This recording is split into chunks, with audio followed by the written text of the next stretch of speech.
All right, next up, we got the Gamestetic Game of the Week. John? Yeah, this is your game this week. I got a question for you. I got two. I have an answer. I got two potential here. All right, two potential. I have the boring answer. Okay. Which I at some point will mention, and Okay. I'm not necessarily happy about it. But it is one that I have talked about a lot, and I would have to mention at some point. And then I have a more interesting answer. Go with the interesting one because I already have my plan for next week, and it is also an interesting answer. Or at least it's interesting to me. I was thinking about it earlier.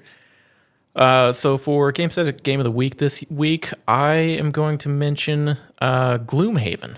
Okay, all right, here we go. So Gloomhaven, I mean, I believe there's a board game out for it as well. Yeah, It's a like tactical strategy deck builder. It's a very interesting game.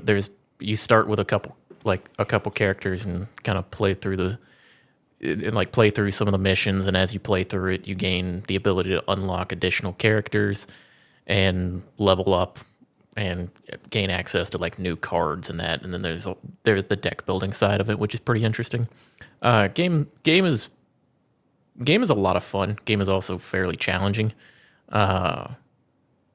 Because if you start messing up, and because part of the deck building feature of it is certain cards are one-time play only per encounter, and then it burns the card for the rest of the time, and you can run out of cards to play, so you can just lose based on like being too aggressive.